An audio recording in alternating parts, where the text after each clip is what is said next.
কি কষ্ট দিয়ে সেই বই সকালে যাচ্ছে, সকালে নিয়ে যাবে তো একটা বাড়ি পয়সা দেয়, বেটিকে দেখতে মাথাটা মরে যাবে। কি অবস্থা, কি খারাপ লাগে এসব বই দেখলে। কান্না সে যেসব বই দেখো দুঃখ লাগে। এখন কই এত অবদানে করবি না হয়, বাস্তবে যেটা ঘটে সেটাই তো দেখা আসছে সিনেমায় না। মানে সন্ধ্যা মনে করে পয়সা নাকি থাকবে না, মার সিরাপে আসলে বানতে থাকবে না।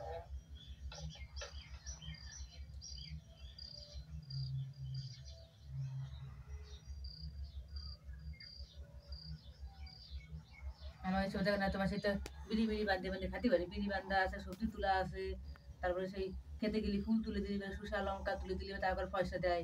বিড়ি বানলি বাড়ি বসে পয়সা আসে, 170 টাকা 80 টাকা মুজ দিয়ে গেছে বিড়ি। আর এই জায়গাটা ওকে তো কলকাতা শহরে বিড়ি বান্ধাও নাই, না আছে মাঠে জন দিয়া, না আছে সবজি তোলা, না আছে বিড়ি বান্ধা।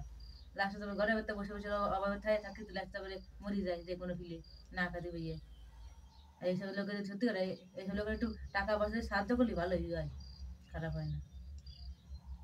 তাছাড়া যদি ভাত খাওয়া জিনিস নেই, 60 বোঝা ভাত, শুধু মুড়ি, জামাটা ছেড়ে তারপরে ঘুরে বেড়ায়।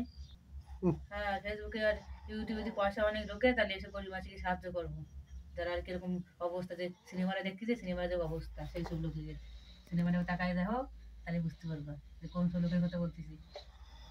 বেচারা কি যদি খাওয়ার টাকা নেই বাড়ি, এই যদি সরলা কি করবে, মানে পড়াশোনা করবে, পড়াশোনা না করে তারপরে সেই লোকের বাড়িতে ওই কলপার দুই দিচ্ছে, জামা কাপড় কাছে দিচ্ছে, দুটো শাক তুলে নিয়ে বেসছে, দুইটা একটা কাটি তাও কোনো এসছে না।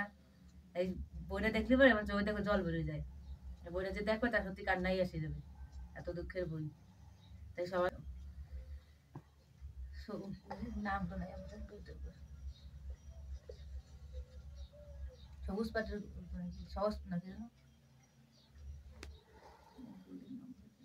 সিনেমাটার নাম হচ্ছে সহজ পাটের গল্প।